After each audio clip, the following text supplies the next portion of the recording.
गिरिराज जी क्यों कहा गया गोवर्धन जी को? इनकी उत्पत्ति कैसे हुई और गिरिराज जी महाराज की क्या महिमा है?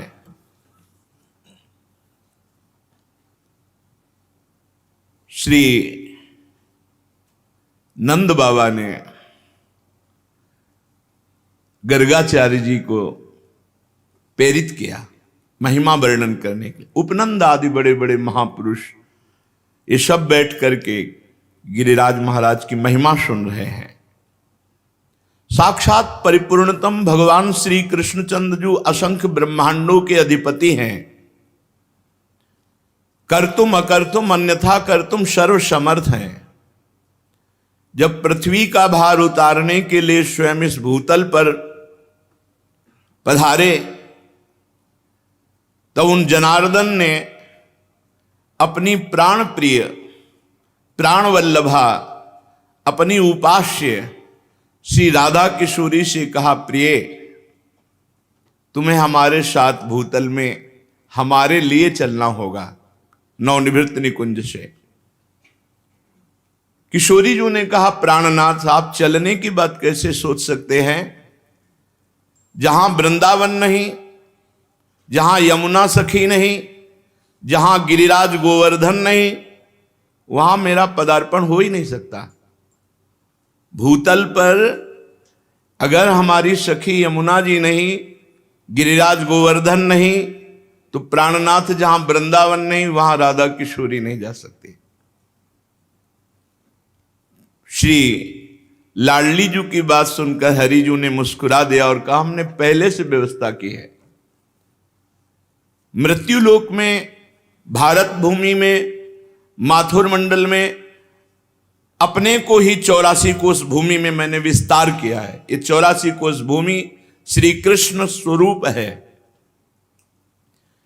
उस 84 कोश भूमि में आपके विलास के लिए, आपकी सेवा के लिए जो जो चाहिए वो हमें पहले से पता है। यमुना जी, गोवर्धन और संपूर्ण आपके सुख के लिए वृंदावन की शोभा भूतल पर उतरेगी।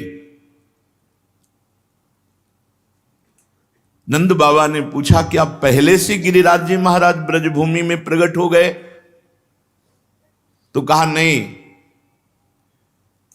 इस शालमली द्वीप के भीतर द्रोणाचल के गर्भ में उत्पन्न हुए थे। जो द्रोणागिरी है उनके पुत्र हैं गोवर्धन जी महाराज, वहां प्रकाशित हुए थे। जब गिरिराज जी महाराज प्रकट हुए थे तो समस्त देवताओं ने पुष्प वर्षा करके गिरिराज जी महाराज का अभिनंदन वंदन किया शालमली द्वीप द्रोणागिरी पर। हिमालय आदि पर्वतों ने, सुमेरु आदि पर्वतों ने आकर के गिरिराज जी का पूजन किया, प्रणाम किया, परिक्रमा की। और विधिवत पूजन करने के बाद समस्त पर्वतों ने हाथ जोड़कर गोवर्धन जी की स्तुति प्रारंभ की। त्वं साक्षात् कृष्णचंदस्य परिपूर्णतमस्य च गोलोके गोगणैर्युक्ते गोपी गोपाल संयुते त्वं ही गोवर्धनो नाम वृंदारण्ये विराजसे त्वन्नो गिरीणां सर्वेषां गिरिराजोऽसि साम्प्रतं नमो वृंदावनांकाय तुभ्यं गोलोकमौलिने पूर्ण ब्रह्म तपत्राय नमो गोवर्धनाय च। समस्त सुमेर, हिमालय आदि बड़े बड़े पर्वतों ने गिरिराज महाराज की स्तुति की। हे गिरिराज, तुम साक्षात परिपूर्णतम भगवान श्री कृष्ण का स्वरूप हो।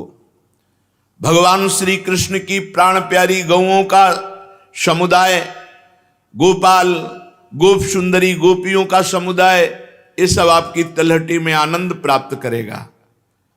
तुम्हारा नाम गोवर्धन है, तुम वृंदावन में नित्य विराजोगे। इस समय हम समस्त पर्वतराज आपको गिरिराज पदवी प्रदान करते हैं। द्रोणागिरी की गोद में प्रकट हुए गोवर्धन महाराज को गिरिराज पदवी प्रदान की समस्त विश्व के महान महान पर्वतों ने।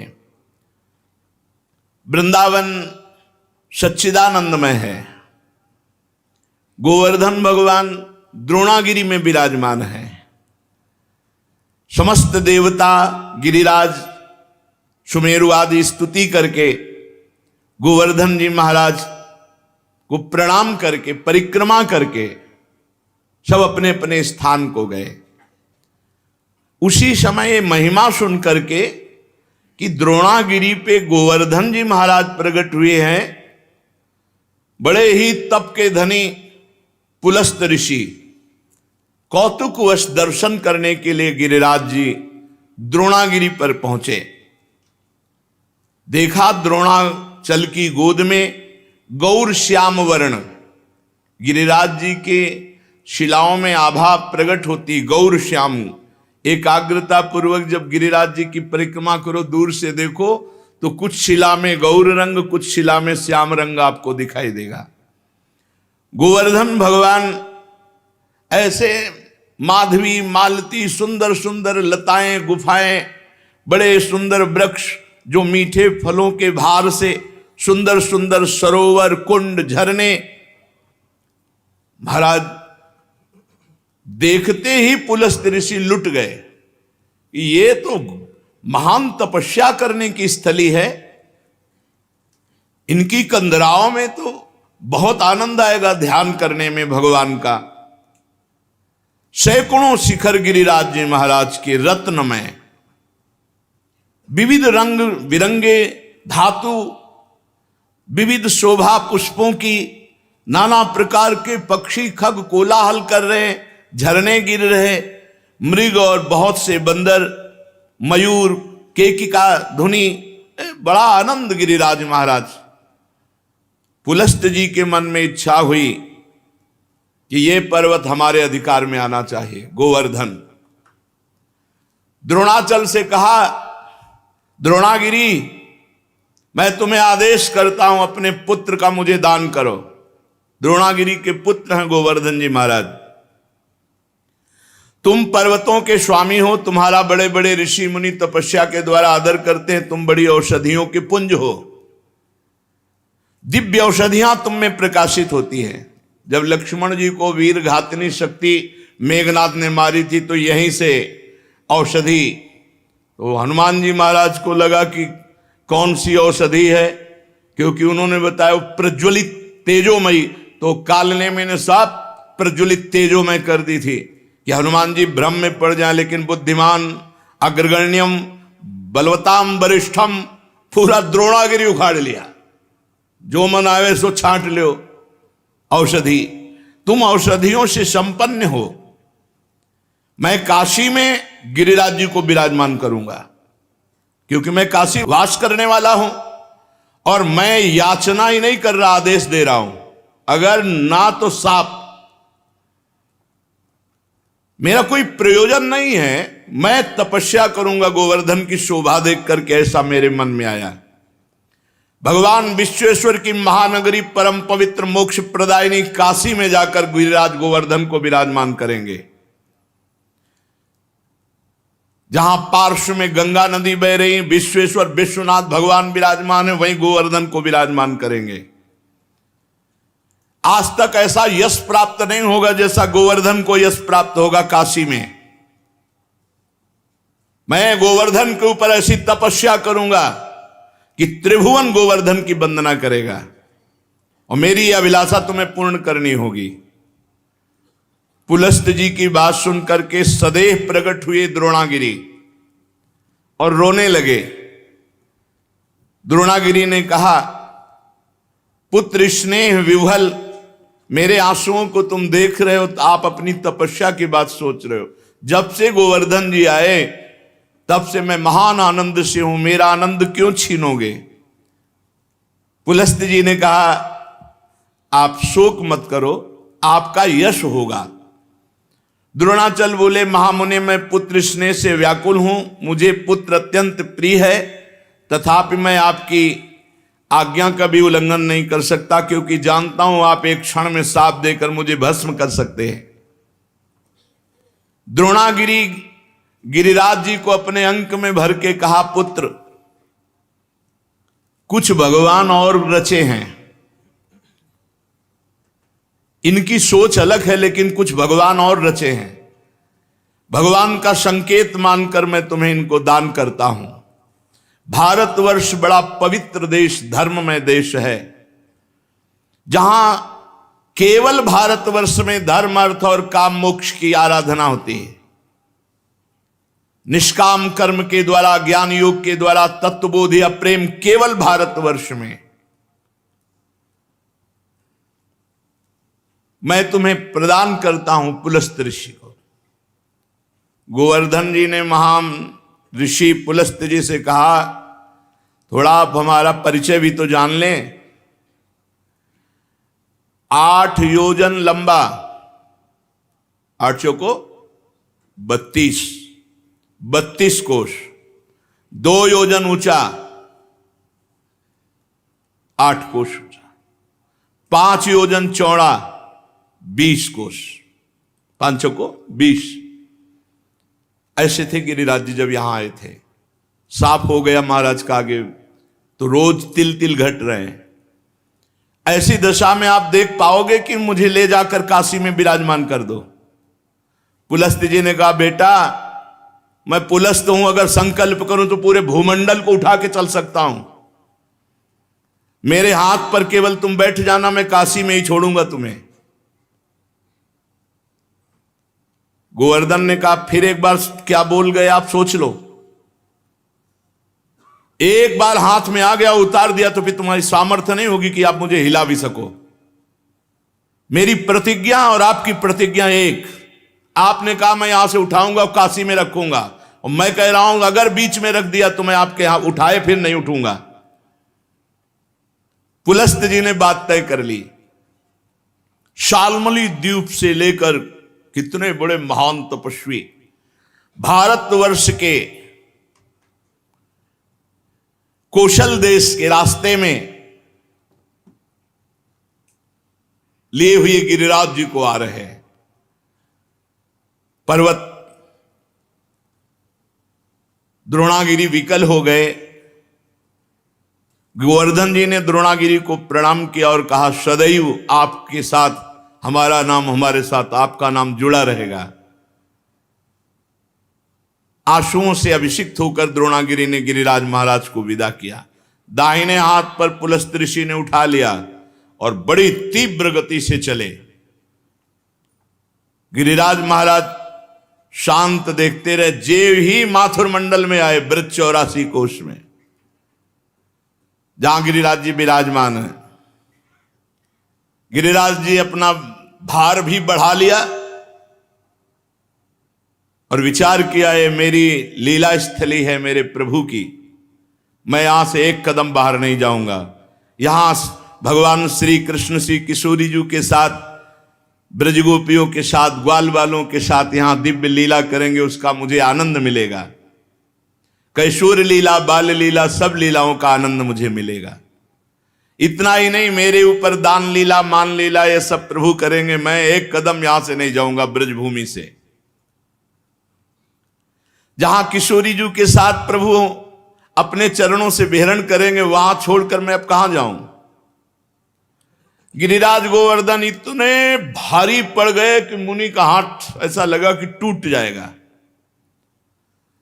और साथ में बड़ी जोर की लघुशंका लगी।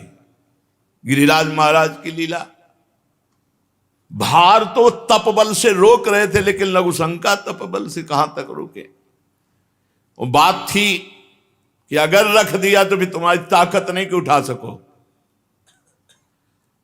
इतनी लघुशंका लगी कि वो बात भूल गए, और भार से हाथ पीड़ित तो गिरिराज महाराज जहां विराजमान है यहीं विराजमान किया।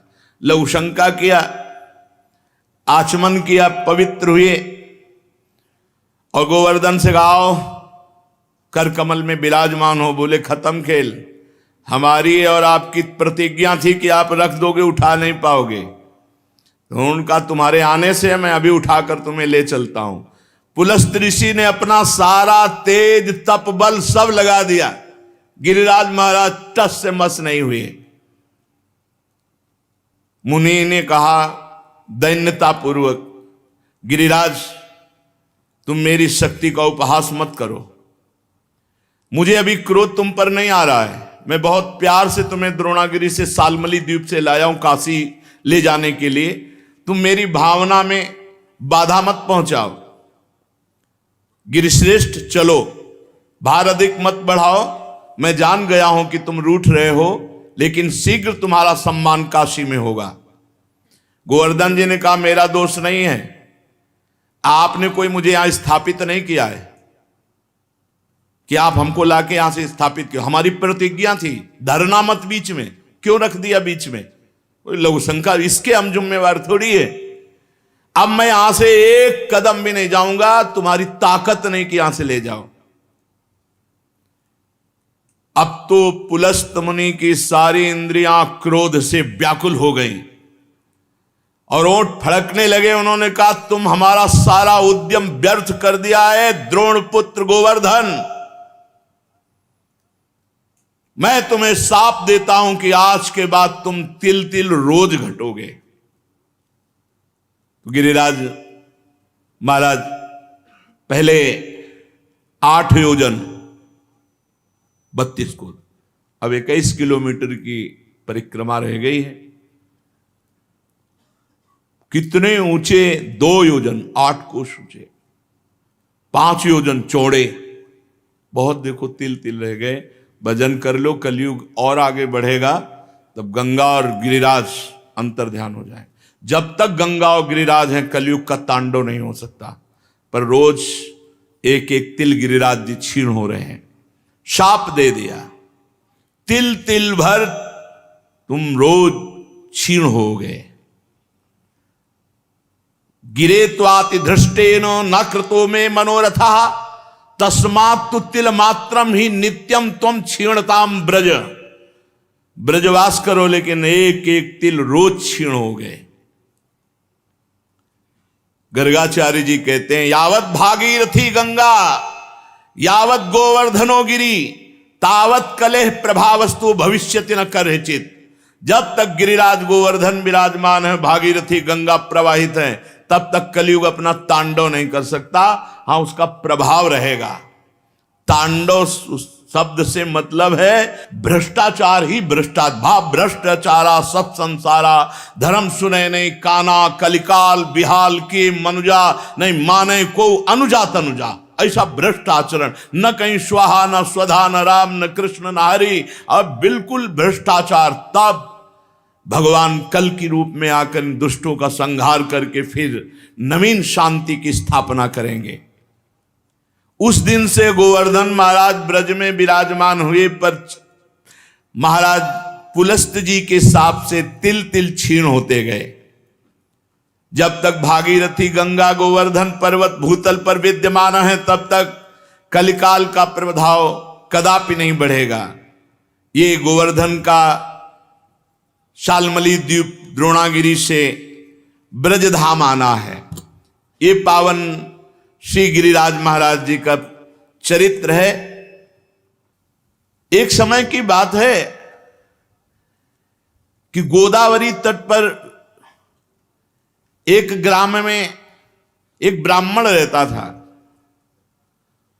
तो वो अपना ऋण लेने के लिए, कोई धनी मानी मथुरापुरी में रहते थे, तो यहां आए। वो अपना कार्य पूरा करके जब घर को लौट रहे थे तो रास्ते में गिरिराज गोवर्धन जी मिले। तो ऐसा सुंदर पत्थर का टुकड़ा ऐसे देख करके उनको लगा कि साथ ले जाना चाहिए। एक बात ध्यान रखें, गिरिराज जी को साप मिल गया है, इस बात के लिए कोई ब्रज से बाहर नहीं जाना चाहते थे। और अगर किसी ने गिरिराज जी को ब्रज से बाहर ले जाने की चेष्टा की तो साप का अधिकारी होगा, अपने आप उसका पतन शुरू हो जाएगा। ये मत सोचो कि गिरिराज जी की शिला की महिमा सुनी तो ले जाकर ब्रजमंडल के बाहर विराजमान कर लें, ये सिद्धांत नहीं है। कुछ लोग कहते हैं कि अगर आप शिला उठाओ तो उसी के बराबर सोना गिरिराज जी को, सोना सुमेरु पर्वत परिक्रमा करके प्रणाम करके गिरिराज पदवी दे गया। उनको सोना चाहिए, उनको ब्रज चाहिए। ब्रज से बाहर ले जाने का कोई सिद्धांत नहीं कि आप सोना चांदी चाहे जितना बराबर रख दो। ऐसा शर्त कर देते तो पुलस्त्य ऋषि तपस्या से सोने का बना देते गिरिराज जी को। गिरिराज जी की शिला को ब्रजमंडल से बाहर ले जाना घोर अपराध है। ये तुम्हारी भक्ति का बाधन होगा, साधक नहीं होगा। ये मत सोचना कि हम गिरिराज जी की शिला उठाएं, इतनी महिमा सुनी तो बाहर ले जाएं। अपना कार्य पूरा करके वो घर लौटने लगा। तब गोवर्धन की जी के तट पर वो गोल पत्थर बड़ा सुंदर लगा। गिरिराज जी की शिला तो उठा ली। अभी वो ब्रजमंडल में ही था कि एक घोर राक्षस उस पर टूट पड़ा, उस ब्राह्मण पर। उसका मुंह ऐसे नाटा छाती में घुसा हुआ, 3 पैर 6 भुजाएं, बड़ा विकराल ओंठ, ऐसे दांत, मोटी नाक, बदबू आ रही थी। बड़े बड़े दांत बगाड़ कर ब्राह्मण को खाने के लिए। राक्षस बहुत भूखा था। वो दहाड़ता हुआ ब्राह्मण के ऊपर। अब जैसे कोई आक्रमण करे तो अपने पास कुछ होता तो ऐसे करने का। ब्राह्मण के हाथ में गिरिराज शिला थी। सीधे उस राक्षस के ऊपर गिरिराज शिला का प्रहार किया। जे ही गिरिराज शिला स्पर्श हुई, उसका राक्षस शरीर छूटा और श्याम सुंदर रूप अर्थात भगवान के सारूप्य मोक्ष को प्राप्त हुआ। जैसा भगवान श्याम सुंदर का रूप वैसा रूप, विशाल नेत्र, प्रफुल्ल कमल दल के समान बनमाला धारण किए हुए, पीतांबर मुकुट, कानों में कुंडल, एक हाथ में बेंत। ऐसा लग रहा था साक्षात श्याम सुंदर प्रकट हो गए। जब वो दिव्य रूपधारी हो गया और ब्राह्मण देवता के आगे घुटने टेक दिए और कहा, हे ब्राह्मण श्रेष्ठ, तुमने मुझे आज निष्पाप कर दिया। आज तक मैं निष्पाप नहीं हो पाया महामते। मेरी राक्षस योनि न जाने कितने समय से थी और मैं कब तक भोगता, लेकिन ये तुमने गिरिराज जी की शिला से जो प्रहार किया, मेरे सारे पाप नष्ट हो गए। तुम्हारे सिवा दूसरा कोई ऐसा नहीं जो मेरा उद्धार कर सकता। ब्राह्मण बोला, पहले तो भयंकर रूप में, अब इतने सुंदर रूप में मैं आश्चर्य में पड़ गया हूं। मेरे में तो कोई सामर्थ्य नहीं है, मेरे द्वारा तुम्हारा उद्धार कैसे हो सकता? मैंने तो कोई संकल्प भी नहीं किया। और एक पाषाण का क्या ऐसा फल हो सकता है कि उसके स्पर्श से तुम भगवान का स्वरूप हो गए? उसने कहा, ब्राह्मण, ये साधारण पाषाण नहीं है, ये गिरिराज गोवर्धन की शिला है जो साक्षात भगवान हरि का रूप है। अरे इसके दर्शन मात्र से कृतार्थ हो जाए जीव। जो गंधमादन की यात्रा करके बड़ी तपस्या पूर्वक फल की प्राप्ति नहीं की जा सकती, वो गिरिराज जी के दर्शन मात्र से और परिक्रमा से कोटि गुना पुण्य प्राप्त किया जा सकता है। गंधमादन पर्वत पर तपस्या करके जो फल प्राप्त नहीं किया जा सकता, उससे करोड़ गुना फल गिरिराज जी की परिक्रमा, गिरिराज जी के दर्शन से। अब देख लो, राक्षस था, गिरिराज जी के स्पर्श से श्याम सुंदर रूप हो गया। उस जो भगवत स्वरूप बना हुआ है, वो बोला, मलयाचल पर एक भार स्वर्ण का दान करने से जिस पुण्य फल की प्राप्ति होती है, गिरिराज महाराज में एक बार लौट जाने से उस फल की प्राप्ति होती है। रज में लौट गए, इस सुख को कौन जाने। वृंदावन के गुणन सुन हित सो रज में लोट, जय सुख को पूजत नहीं मुक्ति आदि सतकोट। ये यहां का लाभ है। अरे भाई, रज में लौटो, आचमन करो, बैठ के भजन करो, कीर्तन करो। जो मंगल प्रस्थ पर्वत पर ब्राह्मणों से वेद पाठ करवा करके उनको दक्षिणा दे, भगवान विष्णु के शास्त्र नाम का पाठ करवावे, वो जो फल प्राप्त होता है वो गिरिराज जी की तलहटी में बैठ के थोड़ी देर नाम कीर्तन करने से प्राप्त हो जाता है। थोड़ी देर भगवान नाम कीर्तन गिरिराज जी की तलहटी में, अरे लाभ लो भाई, ब्रजमंडल में आए हो जरूर जाना गिरिराज जी। बस नशा वशा गंदी बातें मत करो, उपवास करके दर्शन करो, एक दिन उपवास करके देखो सारे पाप नष्ट हो जाएंगे। मानसी गंगा में स्नान करो, राधा कुंड आचमन, कृष्ण कुंड आचमन, रज में लोटो परिक्रमा। कितना मंगलमय देश है ब्रज 84 कोस। गिरिराज जी के समान पुण्य प्रदान करने वाला कोई भूमंडल पे दूसरा तीर्थ नहीं है। ऋषभ पर्वत, कूटक पर्वत, कोलक पर्वत, सोने से मड़ी हुई सींग वाली 1 करोड़ गऊओं का दान करने से जो फल मिलता है, गिरिराज गोवर्धन की संपूर्ण तीर्थ स्थली के दर्शन मात्र से प्राप्त हो जाएगा। जैसे बताए गए जो तीर्थ स्थलियां, इनमें भ्रमण किए, ब्रजवासियों से पूछ ले, वो बता देंगे कि अमुक जगह। एक परिक्रमा जो रोड वाली है, उसमें तो आप ज्यादा दर्शन आदि का लाभ नहीं ले सकते, लेकिन अंदर वाली जब परिक्रमा करेंगे और एक ब्रजवासी कोई गाइड करने वाला हो, तो वो सब ये छुपे हुए जो तीर्थ स्थल है सबके दर्शन करा देंगे। गोवर्धन पर्वत की यात्रा करने से 1 करोड़ सोने से सींग बढ़ाकर गौ में दान करने का जो फल ऋषभ पर्वत, कूटक पर्वत, कोलक पर्वत पर है, वो गिरिराज जी की यात्रा मात्र से पूर्ण हो जाता है। ऋषिमुख, सहगिरि, देवगिरि की संपूर्ण यात्रा और पृथ्वी की पूरी परिक्रमा करने का जो फल है, उससे करोड़ गुना फल गिरिराज जी की लूट लूट करके प्रदक्षिणा करने से प्राप्त हो जाता है, अर्थात दंडवती परिक्रमा से। भविष्य काल में उसका मंगल नहीं हो सकता जो एक बार गिरिराज जी से प्रीति कर ले। जय गिरिराज महाराज। श्री शैल पर 10,000 वर्ष तक जो तप और यज्ञानुष्ठानों का फल मिलता है, गोवर्धन के पुच्छ कुंड में, जहां अप्सरा कुंड है पुछरी की लोठा के पास, स्नान करने से वो फल प्राप्त हो जाता है। जो गोवर्धन पर्वत पर उत्तम ब्रजवासी ब्राह्मणों को पवाकर दान देता है, वह स्वर्ग चाहे तो स्वर्ग, भगवान के वैकुंठ धाम को चाहे तो वैकुंठ धाम की प्राप्ति होती। धन होए ना तो ये लाभ लेना चाहिए। भगवान के तीर्थों धामों में जाकर के भूखों को भोजन देना चाहिए, पूज्य जनों को कुछ दक्षिणा भोजन ऐसे करना चाहिए। भगवान दिए हों तो करना चाहिए। यहाँ 1 का लाखों भगवान देते हैं, मिलेगा। थोड़ा धैर्य रखो। समय, खेती भी बोई जाती तो अपने समय से फलीभूत होती है।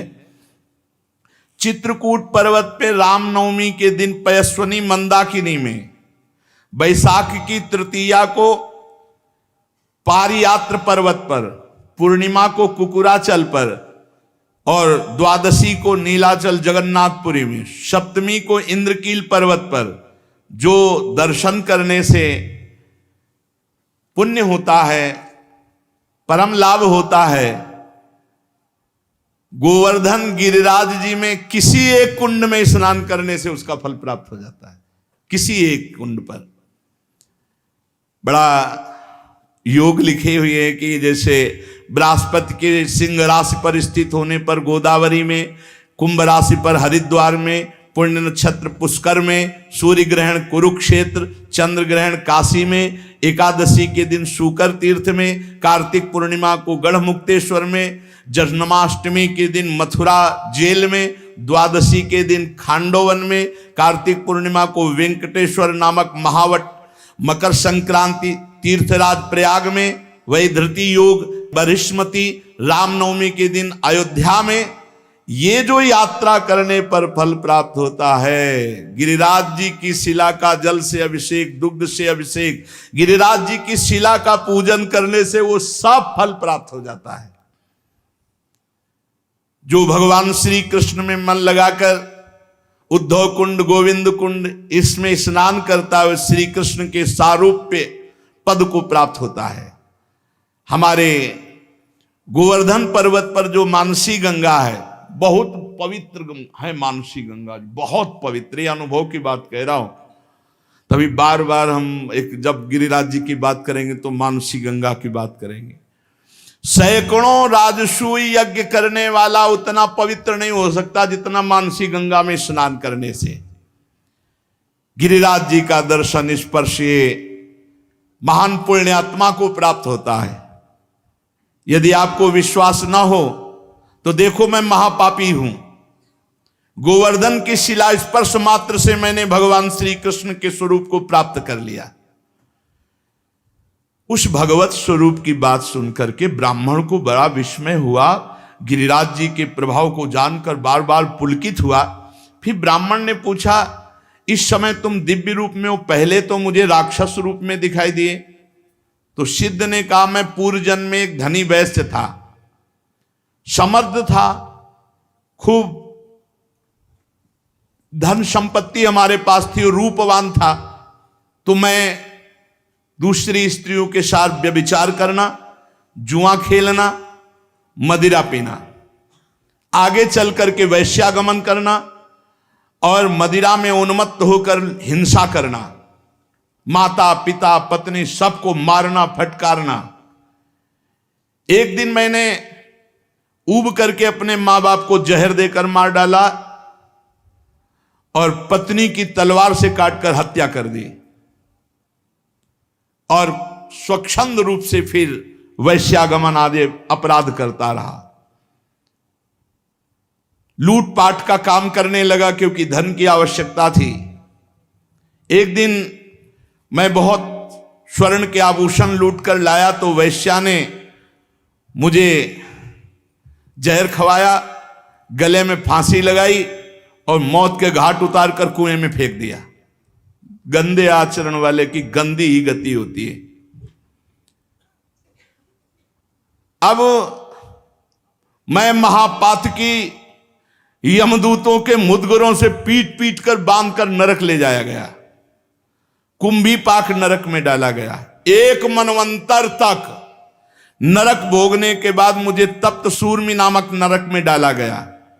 ऐसे मैं न जाने कितने नरकों को भोग कर फिर राक्षस बना।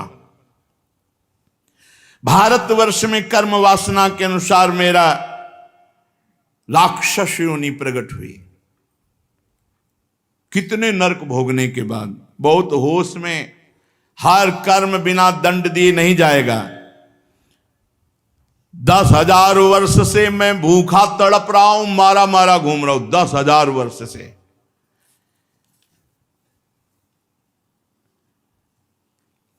यमुना के सुंदर तट पर आज मुझे उद्धार का अवसर मिला।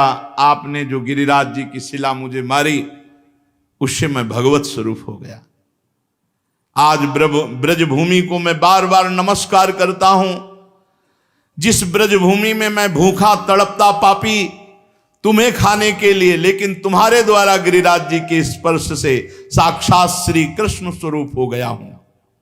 इस प्रकार वार्ता हो ही रही थी कि भगवत धाम से एक विमान उतरा जो सहस्त्रों सूर्यों के समान तेजस्वी था। 10,000 घोड़े जुते हुए थे और महान ध्वनि हो रही थी। उसमें भगवत पार्षद आए और ब्राह्मण के देखते देखते उस सिद्ध को, जो राक्षस था अब भगवत स्वरूप हो गया था, विमान में बैठाला और भगवान के धाम को ले गए। निकुंज विलासी श्री प्रिया प्रीतम की पावन प्रेम स्थली, क्रीड़ा स्थली है। श्री गिरिराज महाराज, नंदगांव, बरसाना, ये सब महान महान तीर्थराज। प्रयाग भी यहाँ आकर अपने पापों का प्रायश्चित करते हैं। जो तीर्थों से पाप इकट्ठा करते हैं उनको यहाँ भस्म करते हैं आकर। इसलिए हम सब सौभाग्यशाली जो हमें ब्रजभूमि में आने को मिला, वास मिला। अब हम अपने जीवन को ऐसी एक धारा में देखो, जो कर्म करोगे उसका आपको फल भोगना पड़ेगा। चरित्र सुन करके भयभीत होना चाहिए और भगवान की शरण में जाना चाहिए और वो उपाय करना चाहिए जिससे हम निष्पाप हो जाएं, हमें दंड भोगने को ना मिले। हमें कम से कम अगला जन्म मिले तो सुअर कुत्ता का ना मिले, फिर मनुष्य जन्म मिले और हम साधना करके भगवान की प्राप्ति करें। मनुष्य जीवन बड़ा दुर्लभ है। दुख की निवृत्ति के लिए कोई भ्रमित मत होना, बार बार आपसे कह रहे हैं। जब तक आप स्वयं अनुष्ठान नहीं करेंगे, स्वयं भजन नहीं करेंगे, तब तक आपके दुख को कोई मिटा नहीं सकता, नहीं मिटा सकता। का हिमवंत मुनीस सुन जो कछु लिखा लीला, देव धनुज नर नाग मुनि को न मेटन हार। बेकार का इधर उधर मत फंसो, स्वयं सत्संग सुनो, विवेक के द्वारा अच्छे आचरण करो, नाम कीर्तन करो, भगवान की चर्चा कहो, भगवान की चर्चा सुनो, और दूसरे में भगवत भाव करके उनका मंगल सोचो। दूसरों का मंगल सोचने वाला स्वयं मंगलमय हो जाता है, और दूसरों का मंगल करने वाला स्वयं अमंगल रूप हो। देखो राक्षस रूप हो गया, माता पिता को मारा, पत्नी को मारा, तो घोर राक्षस बने। और मरे कैसे? जहर खवा के गला घोंट के अंधे कुएं में फेंक दिए गए, और हजारों वर्ष मनवंतर को मतलब तो बहुत होता है, ऐसे नरकों को भोग कर फिर राक्षस बने। हम लोग ब्रजमंडल में आए, सत्संग सुने, अब हमारा जीवन नीचे नहीं गिरना चाहिए, हमारी उन्नति होनी चाहिए, और वो होगी नाम जप से। रज का सेवन करो, चरणामृत पियो। बहुत बड़ी सामर्थ्य रोज चरणामृत पीने में है। अकाल मृत्यु हरणम सर्वव्याधि विनाशनम श्री कृष्ण पादोदकम पीत्वा पुनर्जन्म न विद्यते। खूब चरणामृत पान करके नाम जप करते हुए जीवन सार्थक कर लें।